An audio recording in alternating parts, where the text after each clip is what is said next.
उम्मीद है आप सब बहुत अच्छे होंगे, बहुत बढ़िया होंगे और मैं भी ठीक हूँ। तो हम पढ़ रहे थे वित्तीय बाजार, फाइनेंशियल मार्केट। और वित्तीय बाजार को हमने दो भागों में बांटा था, मुद्रा बाजार और पूंजी बाजार। तो हम पढ़ रहे हैं क्या? पूंजी बाजार। ठीक है, तो आज हम जानेंगे पूंजी बाजार के भाग, यानी पूंजी बाजार के कितने भाग हैं। तो पूंजी बाजार के दो भाग हैं, प्राथमिक और द्वितीयक। पूंजी बाजार के दो भाग, पूंजी बाजार के दो भाग क्या क्या है? प्राथमिक बाजार और द्वितीयक बाजार। ठीक है, अब हम जानते हैं कि प्राथमिक बाजार क्या है और द्वितीयक बाजार क्या है। तो प्राथमिक बाजार होता क्या है? प्राथमिक बाजार वह बाजार होता है जहां कोई कंपनी पहली बार अपने शेयर जारी करती है। प्राथमिक बाजार वह बाजार होता है जहां कोई कंपनी पहली बार अपने शेयर बाजार में जारी करती है, यानी विक्रय करती है। तो क्यों करती है? पूंजी जुटाने के लिए। ठीक है, जब कोई कंपनी पूंजी जुटाने के लिए पहली बार बाजार में शेयर जारी करती है तो वो होता है क्या? प्राथमिक बाजार। ठीक है, वास्तव में प्राथमिक बाजार का कोई भौतिक अस्तित्व नहीं होता, जैसे द्वितीयक बाजार का अस्तित्व होता। भौतिक अस्तित्व का मतलब फिजिकली वो कहीं नहीं है। अगर हम आप उससे एड्रेस पूछे कि कहां है वो, तो वो कहीं नहीं है, क्योंकि वो ऑनलाइन माध्यम से हो रहा होता है। ठीक है, शेयर की जो खरीद बिक्री होती है, यानी शेयर जो विक्रय किए जाते हैं पहली बार, वो कैसे होते हैं? ऑनलाइन माध्यम से। तो प्राथमिक बाजार का भौतिक अस्तित्व नहीं होता है। तो प्राथमिक बाजार वह बाजार होता है जहां कोई कंपनी पहली बार अपने शेयर क्या करती है? जारी करती है। क्यों?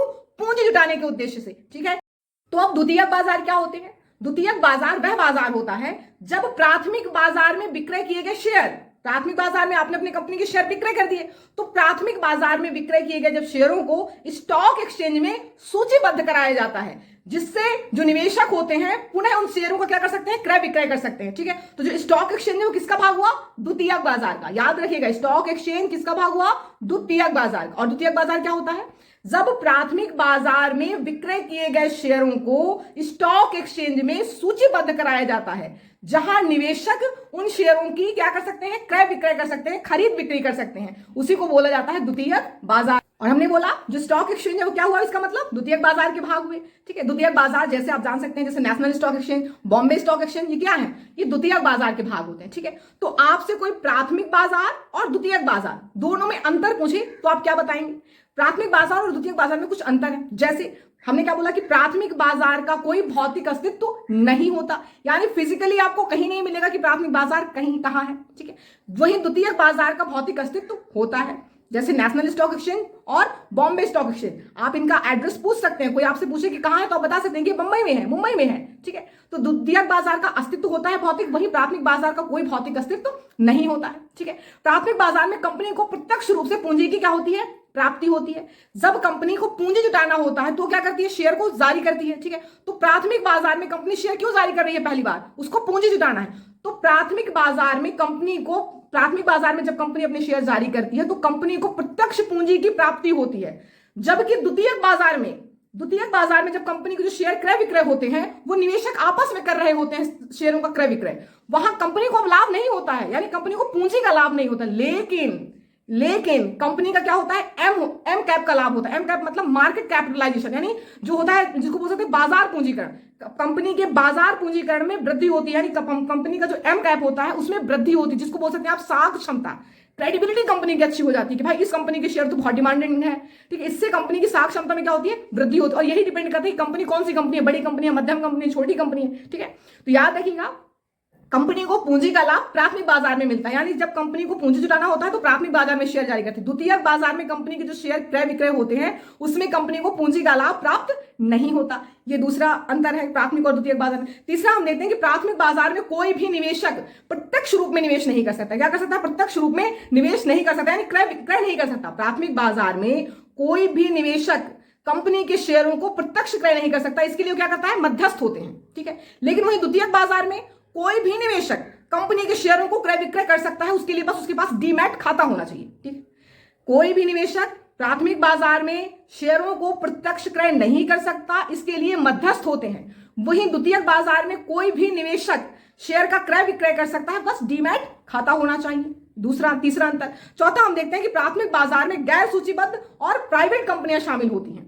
प्राथमिक बाजार में गैर सूचीबद्ध और प्राइवेट कंपनी शामिल होती है, याद रखिएगा।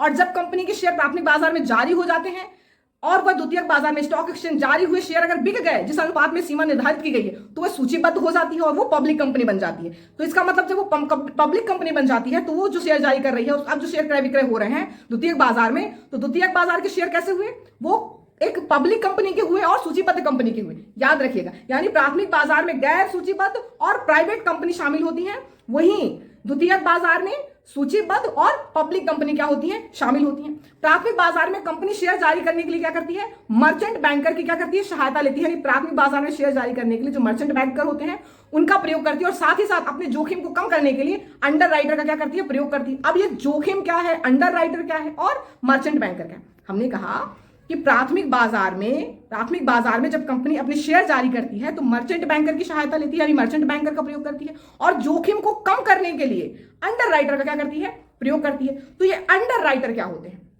होता क्या है कि जैसे कोई कंपनी है, ठीक है, तो कंपनी को अपने शेयर जारी करना है बाजार में, ठीक है, तो उसकी एक सीमा निश्चित होती है। सीमा कैसी कि आज आपने पहली बार कोई कंपनी जो सूचीबद्ध नहीं है, अब उसको सूचीबद्ध कराने के लिए पहली बार उसको अपने बाजार में शेयर जारी करने होंगे, ठीक है, बिना शेयर जारी किए वो सूचीबद्ध तो हो नहीं सकती।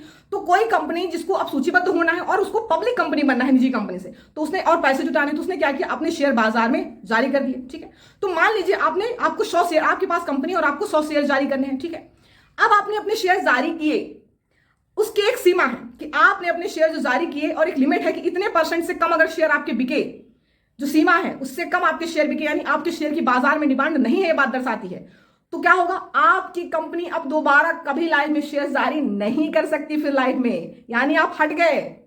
तो ये एक रिस्क है कि अगर आपने शेयर जारी किए और किसी ने ना खरीदा तो क्या हुआ, आपकी कंपनी अब दोबारा लाइफ में कभी शेयर ही नहीं जारी कर सकती। तो इस रिस्क से बचने के लिए कंपनियां क्या करती हैं, अंडर राइटर का प्रयोग करती हैं। तो अंडर राइटर करते क्या है, अंडर राइटर पहले से इनसे कंपनी तय कर लेती है कि अगर जो कंपनी शेयर बाजार में उतार रही है, जो शेयर जारी कर रही है, अगर वो शेयर नहीं बिक रहे हैं तो अंडर राइटर उन शेयरों को क्या करेंगे, क्रय कर लेंगे, और बदले में कंपनी से क्या लेते हैं, शुल्क भी लेते हैं।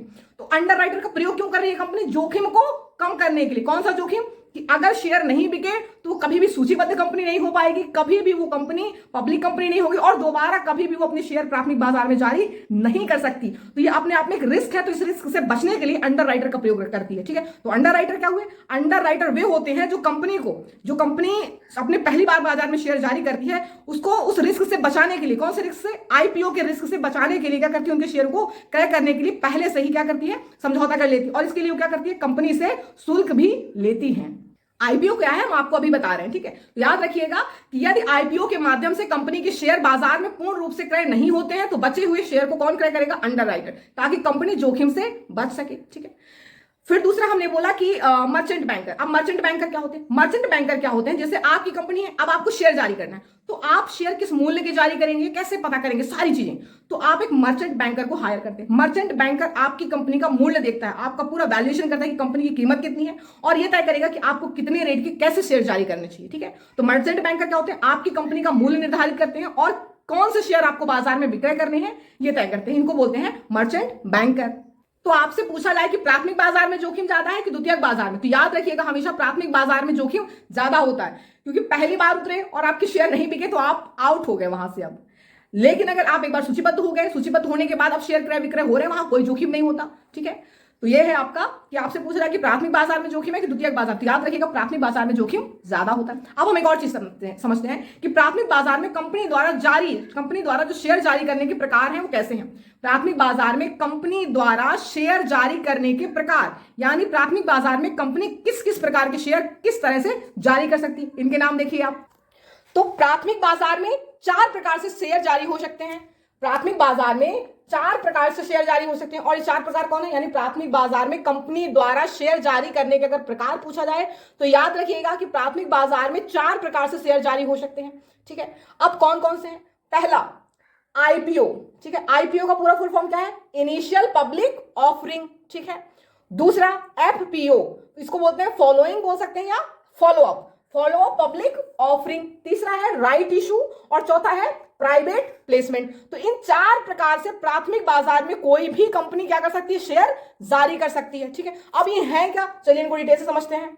तो आईपीओ क्या होता है, इनिशियल पब्लिक ऑफरिंग क्या होता है, याद रखिएगा आईपीओ वो होता है जब कोई गैर सूचीबद्ध निजी कंपनी, जब कोई गैर सूचीबद्ध, यानी अभी तक वो स्टॉक एक्सचेंज में सूचीबद्ध नहीं हुई है, ठीक है, तो जब कोई गैर सूचीबद्ध निजी कंपनी स्वयं को सूचीबद्ध और पब्लिक कंपनी बनाने के लिए क्या करती है, शेयर जारी करती है प्राथमिक बाजार में, तो क्या होते हैं आईपीओ। जब कोई गैर सूचीबद्ध निजी कंपनी पहली बार अपनी शेयर जारी करेगी तो कहां करेगी? प्राथमिक बाजार में। तो जब कोई गैर सूचीबद्ध निजी कंपनी प्राथमिक बाजार में अपने शेयर जारी करती है तो इसी को बोलते हैं आईपीओ, इनिशियल पब्लिक ऑफरिंग। ठीक है।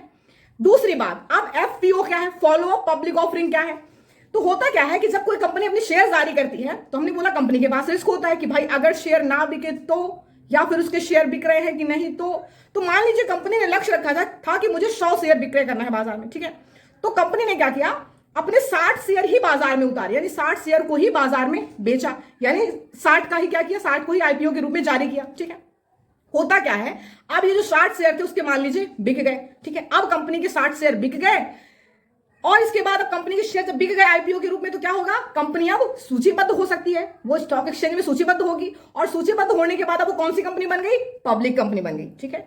जब कंपनी आईपीओ के रूप में शेयर जारी करती है प्राथमिक बाजार में और वो शेयर बिक जाते हैं तो कंपनी सूचीबद्ध हो जाती है और पब्लिक कंपनी हो जाती है। अब कंपनी निश्चिंत हो गई। ठीक है। अब इसके बाद कंपनी ने 60 शेयर जारी किए थे, चूंकि उसको 100 जारी करने थे, 40 उसने बचा लिए थे। तो अब कंपनी क्या करेगी? अब जो 40 बचे शेयर थे उनको पुनः क्या करेगी? प्राथमिक बाजार में बेचेगी। तो जो बचे हुए शेयरों को जब पुनः बेचती है तो उनको बोलते हैं FPO, follow up public offering. तो जो एफपीओ होता है वो हमेशा आईपीओ के बाद में जारी होता है। और एफपीओ कौन जारी कर रहा है? अब चूंकि कंपनी सूचीबद्ध हो चुकी है, सूचीबद्ध हो गई है और पब्लिक कंपनी हो चुकी है निजी कंपनी से, तो एफपीओ जारी कौन कर रहा है? अब सूचीबद्ध और पब्लिक कंपनी जारी कर रही है, याद रखिएगा। ठीक है। तो एफपीओ अब जितनी बार भी कंपनी शेयर जारी करेगी, दूसरी तीसरी जितनी बार भी करे जारी प्राथमिक बाजार में पूंजी जुटाने के लिए, तो वो एफपीओ कहलाएगा। वो शेयर क्या होंगे? एफपीओ शेयर होंगे। ठीक है। नेक्स्ट, अच्छा दोनों में अंतर पूछा जाए कि आईपीओ और एफपीओ में अंतर क्या है? पहली बात तो आईपीओ जो होता है उसमें रिस्क बहुत है, अगर वो ना बिका तो कंपनी सूचीबद्ध नहीं होगी। वहीं एफपीओ में कोई रिस्क नहीं है। ठीक है। यानी अब दोबारा पूंजी बाजार में अगर प्राथमिक बाजार में अगर कंपनी अपने शेयर बेच रही है, कोई नहीं खरीद रहा है, डिमांड अब कैसा है, इतना प्रभाव उस पर अब नहीं पड़ रहा है। तो आईपीओ में रिस्क ज्यादा है, वहीं एफपीओ में रिस्क क्या होता है? कम होता है। ठीक है। आईपीओ में जोखिम अधिक होता है और एफपीओ में जोखिम कम होता है। ठीक है। और दूसरी चीज हम क्या देखते हैं? हम देखते हैं कि जो एफपीओ है वो एक सूचीबद्ध और पब्लिक कंपनी जारी कर रही है और वही आईपीओ कौन कर रहा है? एक गैर सूचीबद्ध निजी कंपनी जारी कर रही है। ये दोनों में प्रमुख अंतर होता है। ठीक है। आपसे पूछा जाए कि आईपीओ और एफपीओ में अंतर क्या है, तो आईपीओ जारी करने वाली जो कंपनी है वो निजी कंपनी है और गैर सूचीबद्ध है। वही जब कंपनी सूचीबद्ध हो जाती है, पब्लिक कंपनी हो जाती है, तो कैसी हो गई? तो तब अब जो शेयर जारी करेगी प्राथमिक बाजार में तो वो होगा एफपीओ। ठीक है। तो एफपीओ जारी करने वाली कंपनी सूचीबद्ध होगी और पब्लिक कंपनी होगी, वहीं आईपीओ जारी करने वाली कंपनी गैर सूचीबद्ध होगी और निजी कंपनी होती है। आईपीओ और एफपीओ में क्या है? मूलभूत अंतर है। तीसरा है आपका राइट इशू। तो राइट इशू क्या होता है? जब कोई सूचीबद्ध पब्लिक कंपनी अपने पुराने शेयर निवेशक धारकों के लिए शेयर जारी करे, जब कोई सूचीबद्ध पब्लिक कंपनी अपने पुराने शेयर निवेशक धारकों के लिए शेयर जारी करे तो उसे बोलते हैं राइट इशू। यानी मान लीजिए कि कोई कंपनी जब पहली बार शेयर बाजार में जारी की थी तो जिन जिन निवेशकों ने निवेश किया था उसके शेयर पे कंपनी ने क्या किया, जब उन्हीं के लिए शेयर जारी कर रही हो तो वो होता है राइट इशू। अब कंपनी दोबारा जब शेयर जारी करती है, हमने क्या बोला, एक बार जब शेयर जारी करती है तो आईपीओ होता है, जब दोबारा जारी करती है तो वो एफपीओ हो जाता है, अगर कंपनी सूचीबद्ध हो जाती है ना।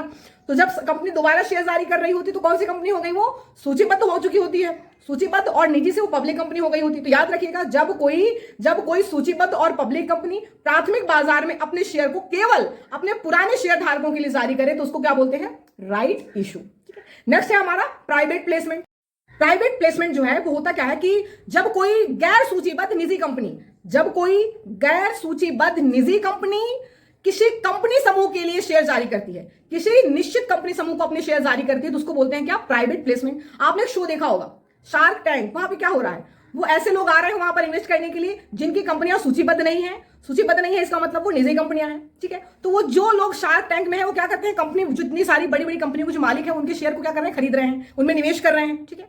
तो हो क्या रहा है कि जो कंपनी अपने शेयर बेचने आई है शार्क टैंक में, वो क्या है? गैर सूचीबद्ध है और निजी कंपनी है, और वो क्या कर रही है? कंपनी समूह के लिए अपने शेयर जारी कर रही है। ठीक है। तो याद रखिएगा, प्राइवेट प्लेसमेंट क्या होता है? जब कोई गैर सूचीबद्ध या निजी कंपनी किसी निश्चित कंपनी समूह को अपने शेयर जारी करती है तो उसको बोलते हैं प्राइवेट प्लेसमेंट। ठीक है।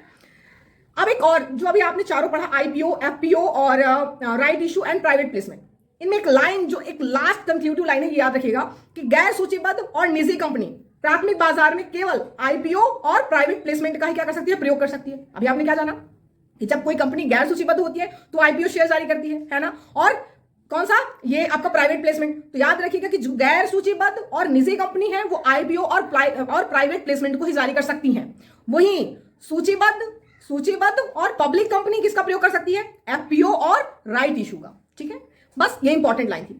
अब थोड़ा आईपीओ को और डिटेल में समझते हैं कि आईपीओ में कितने प्रकार के निवेशक भाग ले सकते हैं। ठीक है, तो आईपीओ में याद रखिएगा 3 प्रकार के निवेशक भाग ले सकते हैं। और वो 3 प्रकार के निवेशक कौन कौन से हैं? आईपीओ में 3 प्रकार के निवेशक भाग ले सकते हैं। पहला QIB, क्वालिफाइड इंस्टीट्यूशनल बायर। पहला क्वालिफाइड इंस्टीट्यूशनल बायर। दूसरा क्या है, HNI, हाई नेटवर्थ इंडिविजुअल। ठीक है, तीसरा है आपका रिटेल इन्वेस्टर। ठीक है, अभी तीनों क्या है इनको चलिए डिटेल में समझते हैं। QIB, क्वालिफाइड इंस्टीट्यूशनल बायर, योग्य संस्थागत क्रेता। ये क्या होते हैं? ये कंपनी के रूप में होते हैं। ये क्या होते हैं? वे निवेशक जो कंपनी के रूप में होते हैं उनको बोलते हैं QIB। कंपनी के रूप में कैसे? जैसे म्यूचुअल फंड कंपनी हो गई, बीमा कंपनी हो गई। जब कंपनी के रूप में निवेश करता है निवेशक तो वो होता है QIB। ठीक है, तो HNI क्या होता है? HNI व्यक्ति के रूप में होता है। ठीक है, वह व्यक्ति जो 2 लाख से अधिक का निवेश करता है, वह व्यक्ति जो 2 लाख से अधिक का निवेश करता है तो वो क्या होते हैं? HNI होते हैं। और रिटेल इन्वेस्टर क्या होते हैं? जो 2 लाख से कम का निवेश करते हैं उनको बोलते हैं रिटेल इन्वेस्टर। तो इस प्रकार 3 प्रकार के क्या होते हैं? आईपीओ होते हैं। आईपीओ में 3 प्रकार के क्या होते हैं? निवेशक भाग ले सकते हैं। वो कौन कौन से निवेशक है? QIB, HNI और रिटेल इन्वेस्टर। ठीक है, तो आईपीओ में 3 प्रकार के आपसे पूछा जाए कितने प्रकार के इन्वेस्टर भाग ले सकते हैं, कितने प्रकार के निवेशक भाग ले सकते हैं? 3 प्रकार के निवेशक भाग ले सकते हैं। ठीक है, पहला QIB जो कंपनी के रूप में होते हैं, दूसरा HNI जो व्यक्ति के रूप में होते हैं, और व्यक्ति में कौन से? जो 2 लाख से अधिक का निवेश करते हैं, और अगर 2 लाख से कम का निवेश करता है तो वो रिटेल इन्वेस्टर होते हैं। ठीक है, अब एक और बात, आईपीओ में जो कंपनी जब शेयर जारी करती है तो 2 मूल्य में शेयर जारी करती है। आईपीओ में कंपनी 2 मूल्य में शेयर जारी करती है। पहले उससे पहले एक और बात ये बताइए कि जब कंपनी शेयर जारी करती है तो उस शेयरों के मूल्य का निर्धारण कौन करता है? याद रखिएगा, कंपनी जो शेयर जारी करती है आईपीओ में कंपनी जो शेयर जारी करती है उनके मूल्य का निर्धारण भी कौन करता है? कंपनी ही करती है। ठीक है, तो आईपीओ में कंपनी जिस मूल्य में शेयर जारी करती है, जिन मूल्यों में, तो वो 2 प्रकार के मूल्य होते हैं। याद रखिएगा, कभी भी आपसे पूछा जाए कि आईपीओ में कितने मूल्य पर कंपनी शेयर जारी करती है, यानी किस किस मूल्य पर जारी करती है, यानी मूल्य के आधार पर आईपीओ में कंपनी द्वारा 2 प्रकार के शेयर जारी किए जाते हैं। ठीक है, तो पहला कौन सा है? फिक्स्ड प्राइस, निश्चित मूल्य। फिक्स्ड प्राइस क्या होता है कि मान लीजिए कंपनी है आपकी, कोई कंपनी, आपने अपनी कंपनी के शेयर बेचे आईपीओ में। ठीक है, आईपीओ के रूप में आप शेयर बेच रहे हैं। अब आपने रखा कि एक शेयर बराबर 100 रुपीज, यानी एक शेयर आपका 100 रुपए में बिकेगा। ठीक है, फिक्स रख दिया। मतलब कितना भी उसमें उतार चढ़ाव हो, वो नीचे जाए, शेयर की डिमांड कम हो या बहुत हाई डिमांड हो जाए, कोई फर्क आपको नहीं पड़ना चाहिए। यानी आपने पहले से मूल्य निर्धारित कर दिया था, अब उसकी डिमांड कितनी भी हो आप उसका रेट नहीं बढ़ा सकते। तो आपको लगेगा यार शेयर की डिमांड सपोज बहुत ज्यादा होगी, तो आपको लगेगा यार डिमांड तो बहुत ज्यादा है, काश मैं इसका मूल्य बढ़ा पाता। तो इसलिए कंपनी एक दूसरा ऑप्शन रखती है। दूसरा ऑप्शन क्या होता है? उसको बुक बिल्डिंग प्रोसेस कहते हैं। बुक बिल्डिंग प्रोसेस क्या होती है? यहां कंपनी क्या करती है? एक उच्चतम सीमा और एक निम्न सीमा तय करती है। इसको बोलते हैं पहले को बोलते हैं हाई प्राइस और लो प्राइस, यानी उच्च सीमा और निम्न सीमा के बीच में क्या करती है? शेयर का मूल्य रखती है। ऐसे समझिए कि आपने शेयर जारी किए, एक शेयर बराबर 100 रुपए। आपने कहा कि 100 रुपए से कम ये तो कभी नहीं बिकेंगे, और एक हाई सीमा रख दी कि मैं बढ़ाकर इस लिमिट तक भी इस शेयर का मूल्य कर सकता हूं। अब आप उस शेयर की जो उच्चतम सीमा है अपनी मनमर्जी से नहीं रखेंगे, इसकी मनमर्जी यहां पे नहीं चलेगी। यहां पर सेबी जो है, security exchange board of India, निर्धारित करता है इसकी सीमा कि लो और हाई, यानी न्यूनतम जो सीमा है और उच्चतम सीमा है उनके बीच की जो सीमा है, जो रेट है वो कितना होना चाहिए। तो सेबी ने 20% निर्धारित किया हुआ है। यानी अगर आप कह रहे हैं कि मेरा एक शेयर बराबर 100 रुपए है, तो अधिकतम सीमा कितनी हो सकती है? 20%, मतलब 100 का 20% मतलब 20 रुपए और बढ़ा दीजिए, यानी आपका अधिकतम मूल्य 120 रुपए होगा और न्यूनतम मूल्य कितना होगा? 100 रुपए। ठीक है, तो याद रखिएगा, जो पहला शेयर जो जारी करती है, जो कंपनी है वो आईपीओ में 2 मूल्य में शेयर जारी कर सकती है। पहला फिक्स्ड प्राइस में शेयर कितने भी डिमांडिंग हो उस बढ़ नहीं सकता। दूसरा है बुक बिल्डिंग प्रोसेस 2 प्रकार का, यहां पर 2 प्रकार से मूल्य जारी होते हैं। बुक बिल्डिंग प्रोसेस में 2 प्रकार में मूल्य जारी होते हैं कि कंपनी ने कह दिया कि लो प्राइस में मूल्य जारी कर दिया कि भाई एक शेयर बराबर 100 रुपए है। ठीक है, अब इससे कम नहीं होगा, लेकिन मैं चाहूं तो इस शेयर के मूल्य को बाद में बढ़ा सकता हूं। और कितना बढ़ा सकता हूं? वही जो सेबी ने सीमा निर्धारित की, यानी 20% से ज्यादा नहीं, यानी 100 का 120 रुपए और कर सकते हैं। यानी बाद में अगर शेयर की डिमांड बहुत ज्यादा है तो आप उसको 115 कर देंगे, 118 कर देंगे, 119, 20, जो भी करना चाहे, 100 और 120 के बीच में। ठीक है, तो जो बुक बिल्डिंग प्रोसेस है, यहां शेयर को 2 मूल्य में जारी किया जा सकता है। उच्चतम सीमा इसको बोलते हैं हाई प्राइस और न्यूनतम सीमा इसको बोलते हैं लो प्राइस। ठीक है, और ये जो सीमा का जो निर्धारण है कितना होगा, कौन निर्धारित करता है? सेबी निर्धारित करती है। अब हम जानते हैं कि निवेशकों का आईपीओ में अधिकतम निवेश सीमा कितनी हो सकती है। यानी हमने देखा कि आईपीओ में 3 प्रकार के निवेशक भाग लेते हैं, QIB, HNI और रिटेल इन्वेस्टर। तो कौन सा निवेशक आईपीओ में कितनी सीमा तक निवेश कर सकता है, अब आप ये जानिए। तो निवेशकों का आईपीओ में अधिकतम निवेश सीमा कितनी होगी? देखिए आईपीओ है, ठीक है, हमने क्या बोला, आईपीओ में दो प्रकार के मूल्य में शेयर जारी हो सकते हैं, ठीक है, एक निश्चित मूल्य, पहला फिक्स प्राइस, और दूसरा क्या हमने बोला, बुक बिल्डिंग प्रोसेस, ठीक है। तो फिक्स प्राइस में देखिए, जब कंपनी जो है आईपीओ में निश्चित मूल्य में शेयर जारी करती है तो कौन सा निवेशक कितना निवेश कर सकता है? याद रखिएगा क्यूआईबी जो होता है, जब कंपनी फिक्स प्राइस में शेयर जारी करती है तो क्यूआईबी केवल 50%, केवल क्या कर सकती है, 50% शेयर में ही निवेश कर सकती है, यानी जो कंपनी है वो 50% शेयर क्यूआईबी के लिए जारी करेगी, ठीक है। क्यूआईबी के लिए कितने जारी करेगी? 50% शेयर जारी करेगी, यानी कंपनियां निवेश करती हैं, कंपनी जब समूह के रूप में कंपनी जब निवेश करती है उसको क्यूआईबी बोलते हैं, ठीक है, तो उसके लिए 50%। बाकी कंपनी क्या करेगी, जो हाई नेटवर्थ इंडिविजुअल्स हैं और जो रिटेल इन्वेस्टर्स हैं उनके लिए 50% शेयर बचा देगी, ठीक है। तो 50% शेयर किसके लिए बचा दी? एचएनआई और रिटेल इन्वेस्टर्स के लिए बचा देती है फिक्स प्राइस में जब आईपीओ में शेयर जारी कर रही होती है। जब कंपनी बुक बिल्डिंग प्रोसेस में शेयर जारी करती है, जब आईपीओ में बुक बिल्डिंग प्रोसेस में कंपनी जब शेयर जारी करती है तो कौन इन्वेस्टर कितना निवेश कर सकता है? तो याद रखिएगा इसके लिए कंडीशन है, पहली कंडीशन ये कि कंपनी पिछले 3 वर्ष से लगातार लाभ में रही हो, कितने वर्ष तक? 3 वर्ष तक और लगातार। तब जो क्यूआईबी है वो कितना निवेश कर सकते हैं? 50%, ठीक है। वहीं जो एचएनआई है वो कितना निवेश कर सकते हैं? 15%, और जो रिटेल इन्वेस्टर्स है वो कितना कर सकते हैं? 35%, ठीक है। 100% का रेशियो निकल आया। 35% अगर कंपनी 3 वर्ष तक लगातार लाभ में है तो 35% रिटेल इन्वेस्टर्स इन्वेस्ट कर सकते हैं बुक बिल्डिंग प्रोसेस के तहत, वहीं 15% एचएनआई और 50% क्यूआईबी। अगर कंपनी 3 वर्ष लगातार नुकसान में है तो कौन कितना निवेश कर सकता है? तब क्यूआईबी 75% निवेश कर सकता है, 75% इनके लिए जारी करना होगा, और 15% एचएनआई निवेश कर सकते हैं, और मात्र 10% रिटेल इन्वेस्टर निवेश कर सकते हैं जब कंपनी लगातार पिछले 3 वर्षों से नुकसान में रही हो। आप सोच रहे होंगे कि रिटेल इन्वेस्टर्स की सीमा कम क्यों कर दी गई है, जबकि हम देखते हैं कि जो एचएनआई है उसकी सीमा नुकसान में हो या लाभ में, दोनों में 15-15 है। तो एचएनआई की 35 से 10 क्यों कर दी गई है, सॉरी रिटेल की 35 से 10 क्यों कर दी गई है खुदरा निवेशकों की? याद रखिएगा सेबी खुदरा निवेशकों को नुकसान से बचाना चाह रही है क्योंकि कंपनी नुकसान में है। तो कंपनी नुकसान में है, जो खुदरा निवेशक है उनको नुकसान ना हो, उन खुदरा निवेशकों को नुकसान से बचाने के लिए कंपनी इसकी सीमा कम कर देती है। अगर कंपनी नुकसान में है तो वह मात्र 10% शेयर ही खुदरा निवेशकों के लिए क्या करेगी? जारी करेगी, ठीक है। अब हम 2 वर्ड्स और समझते हैं। पहला है एक ग्रे आईपीओ, ठीक है, और दूसरा है आपका एंकर इन्वेस्टर्स, ANCHOR इन्वेस्टर्स, ठीक है। तो ग्रे आईपीओ क्या है और एंकर इन्वेस्टर्स क्या होते हैं?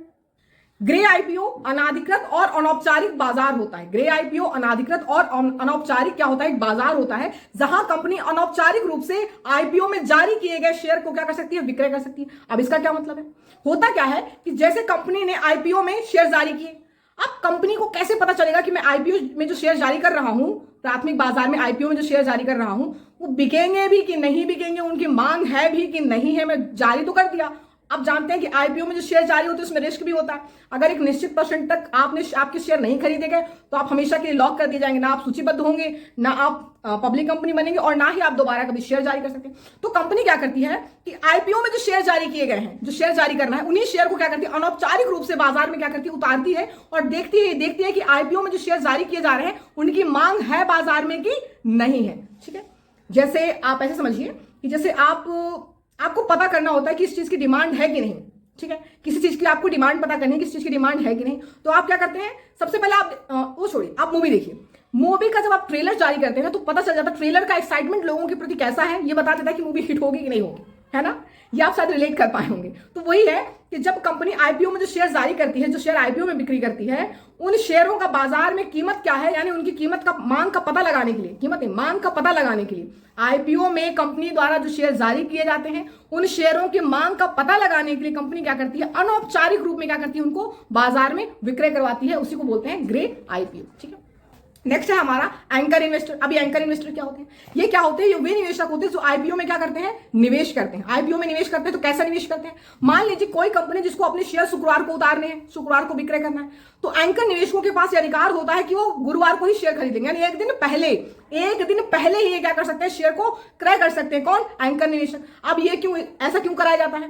ताकि आईपीओ की मांग में क्या हो? वृद्धि हो, कि भाई देखो शुक्रवार को शेयर विक्रय करने थे लेकिन वो गुरुवार से इनकी डिमांड बढ़ गई, तो आईपीओ की मांग में वृद्धि के लिए क्या करते हैं, एंकर निवेशकों का प्रयोग किया जाता है, ठीक है, जिसका उद्देश्य हमने बताया कि आईपीओ की मांग में वृद्धि करना है। तो अधिकतम जो ये निवेश कर सकते हैं वो अधिकतम कितना कर सकते हैं, 100 करोड़ का निवेश कर सकते हैं। याद रखिएगा, जो एंकर निवेशक है वो अधिकतम 100 करोड़ का निवेश कर सकते हैं। और बाद में जो सेबी है, आरबीआई, बाद में आरबीआई ने एंकर निवेशकों के लिए बैंक में 1 करोड़ रुपए की उधारी की सीमा अब निश्चित कर दी है। एंकर निवेशक बैंक से केवल 1 करोड़ रुपए की ही उधारी ले सकते हैं, ठीक है।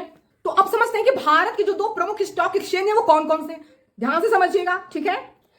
तो जैसे कोई कंपनी है, ठीक है, अब कोई कंपनी जब आईपीओ में जब निवेश करती है तो क्या होता है उसका प्राथमिक बाजार, ठीक है। तो आईपीओ किसका भाग है, प्राथमिक बाजार का, यही आपने अभी तक सीखा। दूसरा हमने क्या बताया कि जब कोई कंपनी स्टॉक एक्सचेंज में क्या होती है, सूचीबद्ध हो जाती है तो वो द्वितीयक बाजार का भाग हो जाता है, ठीक है। तो हमें क्या जानना है, याद रखिएगा, स्टॉक एक्सचेंज द्वितीयक बाजार के भाग माने जाते हैं, वही जो हमने आपको बताया, जहां प्राथमिक बाजार में विक्रय किए गए शेयर स्टॉक एक्सचेंज में सूचीबद्ध होकर पुनः क्रय विक्रय किए जाते हैं, ठीक है। तो भारत में 2 प्रमुख स्टॉक एक्सचेंज है। भारत में कितने हैं, 2 प्रमुख स्टॉक एक्सचेंज है। और कौन कौन से हैं वो, पहला है बीएसई, बॉम्बे स्टॉक एक्सचेंज को बोलते हैं, और दूसरा है आपका एनएसई, नेशनल स्टॉक एक्सचेंज। अब इनके बारे में थोड़ा समझ लीजिए, इतना इंपॉर्टेंट नहीं लेकिन फिर भी इंपॉर्टेंट है, ठीक है। आप शेयर मार्केट पढ़ रहे हैं। जो बीएसई है उसकी स्थापना 1875 में होती है। उसका मुख्यालय क्या है, दलाल स्ट्रीट, मुंबई है। इसका जो सूचकांक है, सॉरी पहले आप आधार वर्ष देखिए, इसका जो आधार वर्ष है वो कितना है, 1978 89, ठीक है, 78 और 79, 1978 एंड 79, 1978 से 1989 का जो वित्तीय वर्ष है ये इसका आधार वर्ष है। इसका जो सूचकांक है वो क्या है, ठीक है, यानी इसका जो सूचकांक है, बीएसई का जो सूचकांक है वो क्या होता है, सेंसेक्स होता है। आपने नाम सुना होगा ना, सेंसेक्स। तो इसके जो सूचकांक को सेंसेक्स कहा जाता है, बीएसई के सूचकांक को सेंसेक्स कहा जाता है, जिसमें स्टॉक कितना है उसका, 30 कंपनियों के औसत भारांश से बना होता है इसका स्टॉक। जो बीएसई है वो 30 कंपनियों के औसत भारांश से बना हुआ है, ठीक है। नेक्स्ट हम देखते हैं कि एशिया का सबसे बड़ा स्टॉक एक्सचेंज है क्या, बीएसई जो है, बॉम्बे स्टॉक एक्सचेंज एशिया का सबसे बड़ा स्टॉक एक्सचेंज है, ठीक है। तो विश्व का सबसे पहला स्टॉक एक्सचेंज क्या है, एम्स्टर्डम। विश्व का सबसे पहला स्टॉक एक्सचेंज जो है वो एम्स्टर्डम में स्थापित किया गया था, याद रखिएगा। हाँ, तो हम भारत में जो 2 प्रमुख स्टॉक एक्सचेंज है हमने बीएसई के बारे में जान लिया। नेक्स्ट हम देखते हैं एनएसई। एनएसई की स्थापना 1992 में की गई थी, फेरवानी समिति की सिफारिश पर। किसकी, फेरवानी समिति की सिफारिश पर। इसका मुख्यालय भी कहाँ है, मुंबई में है। कहाँ, बर्ली, मुंबई में है, ठीक है। नेक्स्ट हम देखते हैं इसका आधार वर्ष क्या है, 1995 इसका आधार वर्ष है। इसका जो सूचकांक है क्या है, इसके सूचकांक को निफ्टी कहा जाता है। एनएसई के सूचकांक को निफ्टी कहा जाता है, जो 50 कंपनियों के औसत भारांश से बना है। तो इसका स्टॉक 50 कंपनियों के औसत भारांश से बना है, और यह पहला स्टॉक एक्सचेंज है जो पूर्ण रूप से कैसा है, ऑनलाइन है। याद रखिएगा, एनएसई पहला ऐसा स्टॉक एक्सचेंज है जो पूर्ण रूप से क्या है, ऑनलाइन है, ठीक है। अब आपसे एक और वर्ड अगर पूछा जाए कि ड्वल लिस्टिंग, लिस्ट से लिस्टिंग बना हुआ है, ठीक है। ड्वल लिस्टिंग मतलब दोहरा सूचीकरण। दोहरा सूचीकरण क्या होता है, जब कोई कंपनी अपने को दोनों में सूचीबद्ध कराए, दोनों में मतलब एनएसई और बीएसई और एनएसई, जब कोई कंपनी अपने आप को दोनों स्टॉक एक्सचेंज में सूचीबद्ध कराए तो उसको क्या बोलते हैं, ड्वल लिस्टिंग, दोहरा सूचीकरण, ठीक है। जब कोई कंपनी अपने आप को दोनों में यानी बीएसई और एनएसई दोनों स्टॉक एक्सचेंज में सूचीबद्ध कराए तो उसको बोलते हैं ड्वल लिस्टिंग। एक और वर्ड यहां से निकल के आता है, ड्वल लिस्टिंग का फायदा क्या है, एक वर्ड और निकल के आएगा आपका, आर्बिट्राज, ARBITRAGE, आर्बिट्राज। अभी आर्बिट्राज क्या है, ARBITRAGE, आर्बिट्राज वह लाभ होता है जो दलाल या ब्रोकर या निवेशक कंपनी के दोहरे सूचीकरण से अर्जित करता है। दोहरे सूचीकरण से कैसे, कि मान लीजिए कि किसी बाजार में, यानी एक कोई ऐसा बाजार है, चाहे बीएसई ले लीजिए या एनएसई लीजिए, ठीक है, यानी जिस बाजार में कंपनी के शेयर का मूल्य कम होगा उससे वो शेयर खरीद लेगा, और जिस बाजार में उसका मूल्य अधिक होगा वो वहां क्या करेगा, विक्रय कर देगा, और इससे क्या करता है, वो लाभ कमाता है। इसी को बोलते हैं आर्बिट्राज। तो आर्बिट्राज आपसे पूछा जाए तो आर्बिट्राज क्या है, आर्बिट्राज एक प्रकार का लाभ होता है। आर्बिट्राज एक प्रकार का लाभ होता है जो कोई दलाल, ब्रोकर या जिसे निवेशक बोलते हैं, ठीक है, ये क्या करते हैं, कंपनी के दोहरे सूचीकरण किससे, यानी दोहरे सूचीबद्ध से, ड्वल लिस्टिंग से कमाते हैं। ड्वल लिस्टिंग से कैसे, मान लीजिए कोई कंपनी जो एनएसई और बीएसई दोनों में क्या है, लिस्टेड है, ठीक है। तो जिस बाजार में कंपनी के शेयर के मूल्य कम होंगे वहां से वो खरीद लेगी, और जिस बाजार में कंपनी के शेयरों के मूल्य अधिक होंगे वहां बेच देगी। अब जो लाभ अर्जित हुआ उसी को बोलते हैं आर्बिट्राज। ऐसे समझिए कि आपका कोई ऐसा इलाका है जहां पे सब्जी, मान लीजिए, ठीक है, आपका घर सब्जी मंडी के पास है, ठीक है। अब सब्जी मंडी के पास है तो ऑब्वियसली आपको सब्जी सस्ती मिल जाएगी। लेकिन कोई 50 किलोमीटर दूर है। अब व्यक्ति क्या कर रहा है, यहां से सब्जी मंडी से सब्जी खरीदता है, थोक में वहां बेच देता है, और जो बीच में कमाई कर रहा होता है ये होता है आर्बिट्राज। ठीक है, आई होप आपको आज की क्लास समझ में आई होगी, अच्छी लगी होगी। नेक्स्ट यही फाइनेंशियल मार्केट चलेगा, बहुत इंपॉर्टेंट है, बने रहिए, अपना ख्याल रखिए, हंसते रहिए, मुस्कुराते रहिए। जय हिंद, जय भारत।